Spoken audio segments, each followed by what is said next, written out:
Assalamualaikum warahmatullahi wabarakatuh. Halo teman-teman semua, selamat datang di pelajaran Mekanika Teknik dengan saya Elsa Rosmailina yang akan membahas materi bab keseimbangan gaya pada konstruksi balok sederhana. Sebelum memulai pembelajaran, marilah kita berdoa terlebih dahulu sesuai dengan keyakinan masing-masing. Berdoa, dimulai.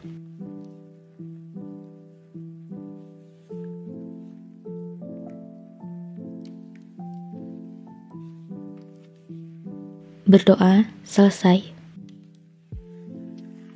Selanjutnya, kita akan mempelajari tentang keseimbangan gaya pada konstruksi balok sederhana yang akan dibagi ke dalam 3 topik bahasan, yaitu yang pertama, macam-macam gaya dan keseimbangan gaya pada konstruksi balok sederhana, dan yang kedua yaitu tentang konstruksi balok sederhana dengan beban terpusat, dan yang ketiga yaitu konstruksi balok sederhana dengan beban merata dan beban campuran. Yang akan kita bahas pada video kali ini adalah topik yang pertama, yaitu tentang macam-macam gaya dan keseimbangan gaya pada konstruksi balok sederhana. Pada topik kali ini akan dibagi menjadi 3 pokok bahasan. Yang pertama, macam-macam gaya. Yang kedua, konstruksi balok sederhana. Dan yang ketiga, keseimbangan gaya. Sebelum saya memulai menjelaskan, coba teman-teman perhatikan video berikut ini.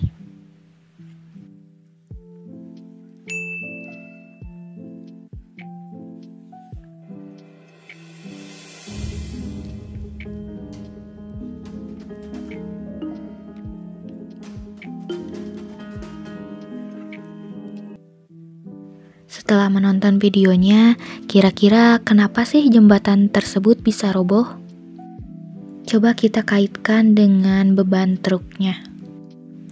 Setelah menonton video tersebut, kita dapat mengambil kesimpulan bahwa hal tersebut bisa terjadi karena beban truk melebihi dari beban yang bisa ditumpu oleh struktur jembatan, atau melebihi dari kekuatan struktur jembatannya. Beban truk di sini dikenal dengan istilah gaya luar atau beban luar, dan kekuatan struktur jembatan kita kenal dengan gaya dalam. Agar struktur jembatan tidak roboh, maka beban luar tidak boleh melebihi kapasitas kekuatan struktur jembatan tersebut. Sekarang kita masuk ke bahasan yang pertama, yaitu mengenai macam-macam gaya. Dalam teknik bangunan, gaya dapat berasal dari bangunan itu sendiri, atau berat bangunan di atasnya, atau yang menempel, tekanan angin, gempa, perubahan struktur, suhu, dan pengaruh pekerjaan. Macam-macam gaya ditinjau dari letak dan posisinya dapat dibagi menjadi 2, yaitu gaya dalam dan gaya luar.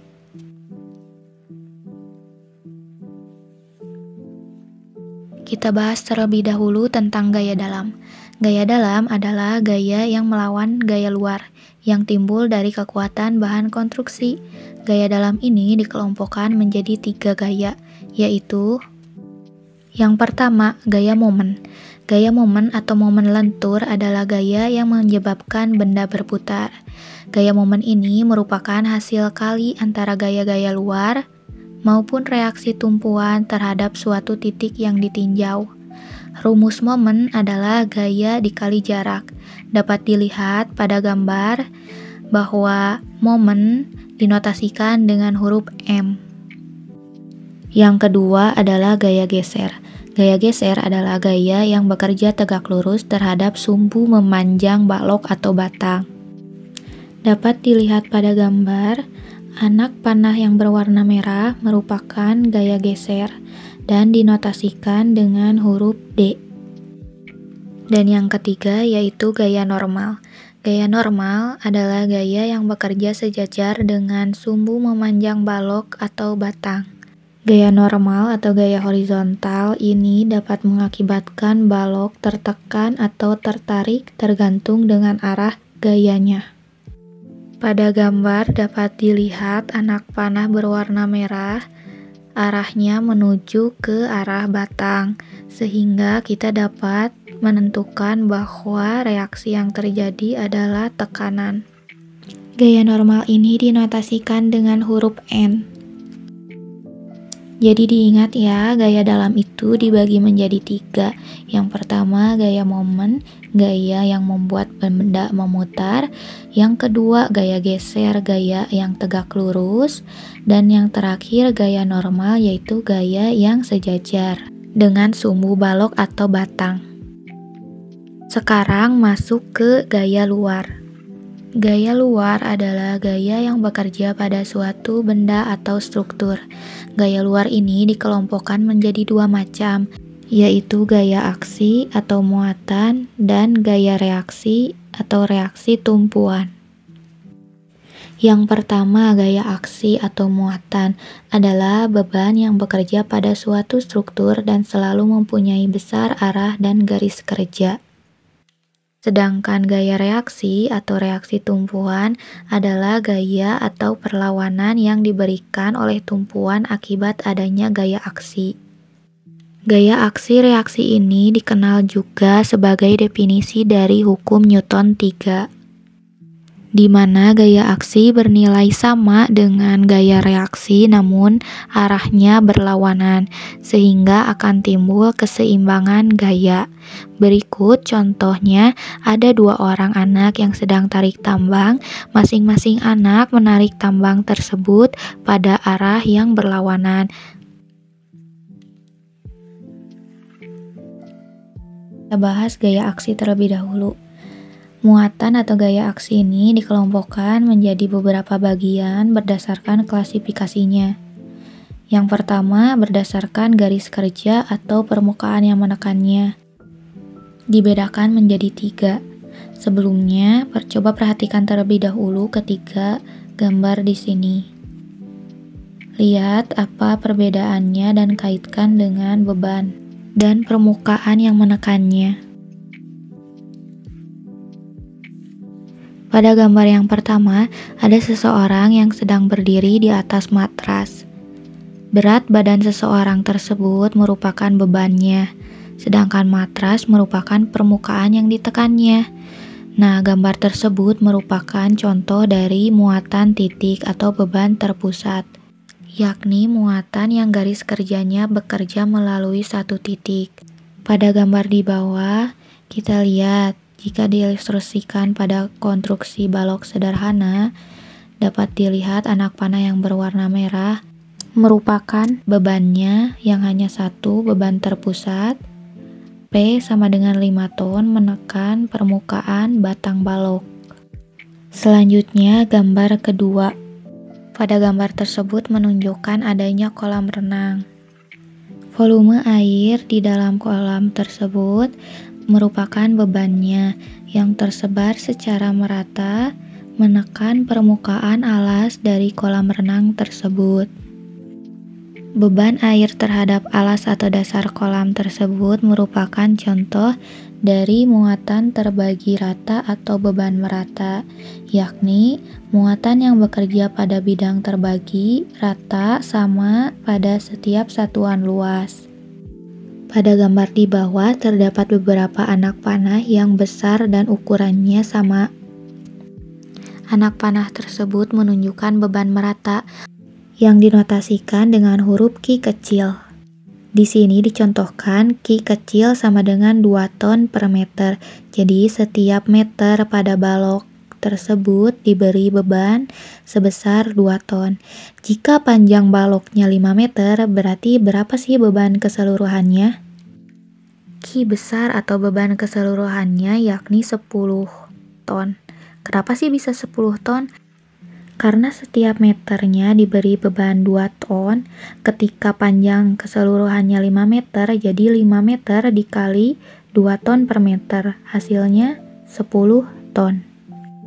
Terakhir, gambar yang ketiga menunjukkan ada banyak orang yang memiliki berat badan yang berbeda-beda, mulai dari anak kecil sampai nenek-nenek yang sedang mengantri.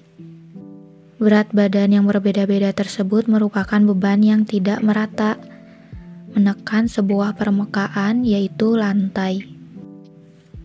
Muatan terbagi tidak rata atau beban tidak merata adalah muatan yang tidak sama beratnya untuk setiap satuan luas. Gambar di bawah menunjukkan bahwa sebuah balok diberi beban dengan beban tidak merata. Ada P1 5 ton, P2 2 ton, P3 3 ton, P4 2 ton, dan P5 5 ton. Jadi, berat yang menekan sebuah balok tersebut tidak rata karena nilainya tidak sama. Lanjut, klasifikasi gaya aksi berdasarkan lamanya pembebanan dibagi menjadi dua, yaitu yang pertama, muatan tetap atau beban mati merupakan muatan yang bekerja secara terus-menerus atau permanen pada sebuah struktur yang tidak dapat dipindahkan. Contohnya beban bangunan itu sendiri, kolom, dan balok. Jadi, beban mati ini adalah beban yang permanen, tidak dapat dipindahkan. Sementara yang kedua, muatan sementara atau beban hidup merupakan muatan yang bekerja sementara pada struktur yang dapat dipindahkan atau bergerak, sehingga tidak permanen sifatnya. Contohnya beban kursi, meja, lemari di dalam ruangan yang bisa dipindah-pindah. Sekarang masuk ke gaya luar yang kedua, yaitu gaya reaksi atau reaksi tumpuan. Reaksi adalah gaya atau perlawanan yang diberikan oleh tumpuan akibat adanya gaya aksi. Apa sih tumpuan itu, teman-teman? Coba kita ilustrasikan, kita bayangkan bahwa tubuh kita merupakan sebuah struktur. Ketika kita berdiri, kita bertumpu pada apa? Tumpuan kita itu apa? Ya, ketika kita berdiri, kita bertumpu pada kaki.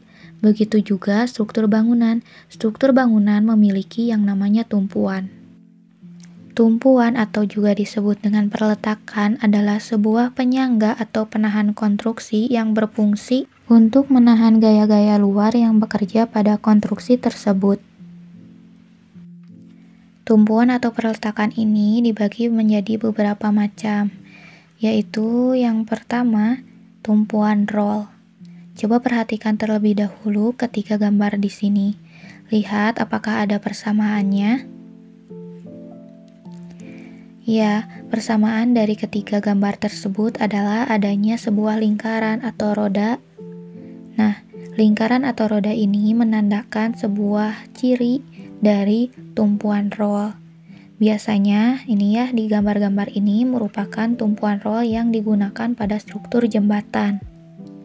Untuk sifat dari tumpuan roll itu sendiri memiliki sifat yang sama seperti roda. Sebelumnya kita lihat pada gambar, notasi tumpuan roll itu digambarkan dengan segitiga, di bawahnya ada lingkaran. Itu merupakan tumpuan roll. Sifat yang pertama, jika suatu struktur dengan perletakan roll diberikan gaya vertikal atau gaya tegak lurus, kita coba bayangkan roda. Ketika roda kita tekan dari atas, maka roda tersebut akan diam, tidak ada pergerakan. Begitu pula pada tumpuan roll ini, jika diberikan gaya vertikal, tumpuan roll ini tidak akan bergerak dan tidak mengalami pergeseran. Hal ini menunjukkan bahwa tumpuan roll tersebut mampu menahan gaya vertikal dengan mengeluarkan gaya reaksi dengan arah yang berlawanan. Sehingga kesimpulannya, tumpuan roll mampu menahan gaya vertikal. Lanjut ke sifat yang kedua. Jika suatu struktur dengan perletakan roll diberikan gaya horizontal, kita bayangkan kembali sebuah roda. Ketika kita dorong dari samping, apakah roda tersebut akan bergerak? Pasti bergerak. Begitu pula dengan tumpuan sendi, di mana ketika diberikan gaya horizontal, tumpuan sendi ini akan ikut bergeser, sehingga tumpuan roll ini akan ikut bergerak sesuai dengan gaya yang diberikan. Artinya, tumpuan roll ini tidak dapat mengeluarkan gaya reaksi Karena tumpuan roll mengalami pergeseran dan pergerakan, maka dapat disimpulkan bahwa tumpuan roll tidak mampu menahan gaya horizontal. Selanjutnya, sifat yang ketiga, jika suatu struktur dengan perletakan roll diberikan gaya momen, maka perletakannya akan bergerak dan ikut berputar, sehingga dapat disimpulkan bahwa tumpuan roll tidak mampu menahan gaya momen. Berdasarkan ketiga sifat tersebut, maka definisi dari tumpuan roll adalah tumpuan yang hanya mampu menahan gaya tegak lurus atau gaya vertikal bidang tempat tumpuan diletakkan. Masuk ke tumpuan yang kedua, yaitu tumpuan sendi. Coba perhatikan dua gambar ini. Gambar tersebut merupakan contoh tumpuan sendi yang digunakan pada struktur jembatan. Dapat dilihat pada gambar tersebut, di mana tumpuan sendi juga memiliki roda, namun di bawahnya diikat sehingga tidak akan memungkinkan roda tersebut untuk bergerak ke kiri atau ke kanan. Sifat-sifat tumpuan sendi. Yang pertama, jika suatu struktur dengan perletakan sendi diberikan gaya vertikal, maka tumpuan sendi tersebut akan mengeluarkan gaya reaksi dengan arah yang berlawanan dan besarnya sama. Sehingga tumpuan sendi tersebut tidak akan bergerak ataupun mengalami perubahan bentuk. Artinya, tumpuan sendi tersebut mampu menahan gaya vertikal. Sifat yang kedua, jika suatu struktur dengan perletakan sendi diberikan gaya horizontal, maka perletakan sendi tersebut akan mengeluarkan gaya reaksi yang besarnya sama dengan arah yang berlawanan, sehingga tumpuan sendi tersebut tidak akan bergerak dan tidak mengalami pergeseran. Disimpulkan bahwa tumpuan sendi mampu menahan gaya horizontal. Sifat yang ketiga, jika suatu struktur dengan perletakan sendi diberikan gaya momen, maka perletakan sendi tersebut akan ikut berputar dan mengalami pergerakan atau pergeseran, sehingga dapat disimpulkan bahwa tumpuan sendi tersebut tidak dapat menahan gaya momen. Berdasarkan ketiga sifat tersebut, maka pengertian dari tumpuan sendi adalah tumpuan yang mampu menahan gaya yang arahnya tegak lurus atau vertikal dan sejajar atau horizontal bidang tempat tumpuan diletakkan. Terakhir, jenis tumpuan jepit. Pada kehidupan sehari-hari, tumpuan jepit ini bisa dilihat pada pertemuan balok dan kolom struktur bangunan. Struktur jepit ini dinotasikan dengan garis di samping balok.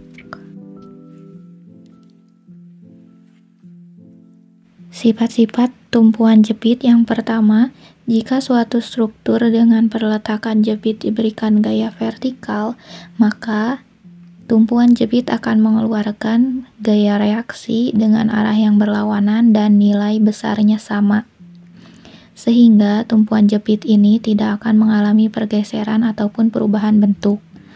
Kesimpulannya, tumpuan jepit mampu menahan gaya vertikal. Sifat yang kedua, jika suatu struktur dengan perletakan jepit diberikan gaya horizontal, maka perletakan jepit tersebut akan mengeluarkan gaya reaksi yang besarnya sama dengan arah berlawanan, sehingga perletakan jepit tidak akan bergerak dan tidak mengalami pergeseran. Kesimpulannya, tumpuan jepit mampu menahan gaya horizontal. Sifat yang terakhir yaitu jika suatu struktur dengan perletakan jepit diberikan gaya momen, maka perletakan jepit akan mengeluarkan gaya reaksi dengan arah yang berlawanan namun nilainya sama, sehingga tumpuan jepit ini tidak mengalami pergerakan ataupun pergeseran. Kesimpulannya, tumpuan jepit mampu menahan gaya momen. Maka pengertian dari tumpuan jepit adalah tumpuan yang mampu menahan gaya yang arahnya tegak lurus atau gaya vertikal, sejajar atau gaya horizontal dan mampu menahan gaya momen. Peletakan jepit ini merupakan peletakan yang sangat kuat dan kaku karena mampu menahan ketiga gaya tersebut. Berikut ini kesimpulan dari sifat-sifat tumpuan. Yang pertama, tumpuan roll dinotasikan dengan gambar segitiga, di bawahnya ada lingkaran.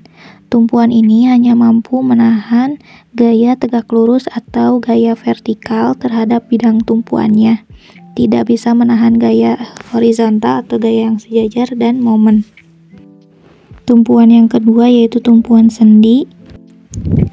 Dinotasikan dengan bentuk segitiga tanpa adanya lingkaran. Tumpuan sendi ini hanya bisa menahan gaya yang tegak lurus atau gaya vertikal dan gaya yang sejajar atau gaya horizontal terhadap bidang tumpuannya. Tidak bisa menahan momen. Dan yang terakhir, tumpuan jepit. Tumpuan jepit ini dinotasikan dengan garis miring di samping, merupakan tumpuan yang bisa menahan keseluruhan gaya, mulai dari gaya vertikal, gaya horizontal, dan momen terhadap bidang tumpuannya.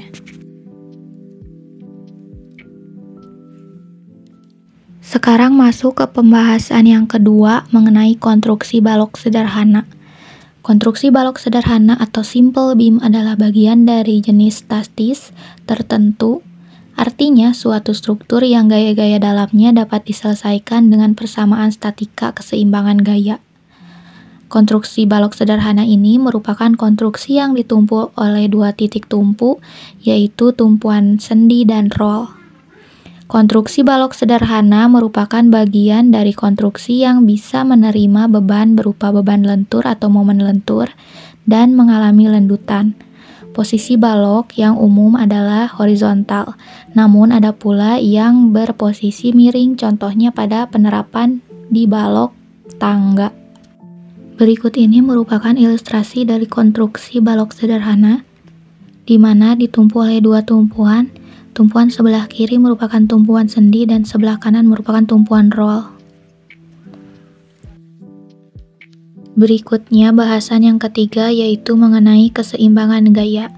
Keseimbangan adalah suatu kondisi benda dengan resultan gaya dan resultan momen gaya sama dengan 0. Keseimbangan gaya adalah di mana gaya pengganti atau resultan atau juga reaksi harus bernilai sama dengan gaya yang diganti atau gaya aksi dengan arah yang berlawanan.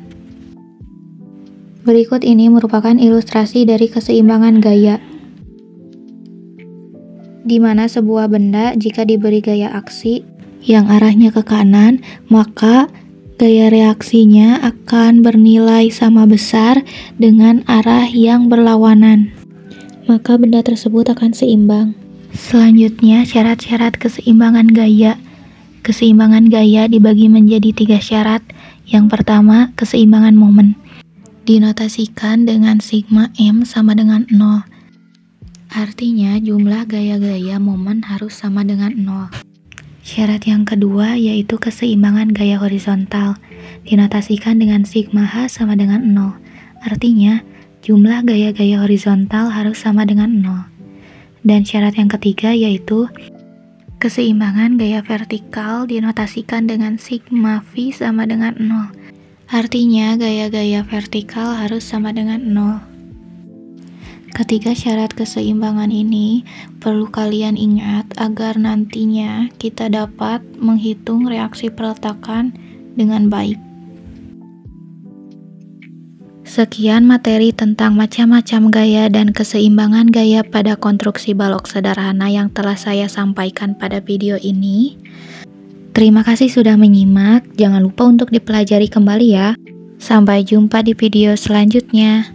Wassalamualaikum warahmatullahi wabarakatuh.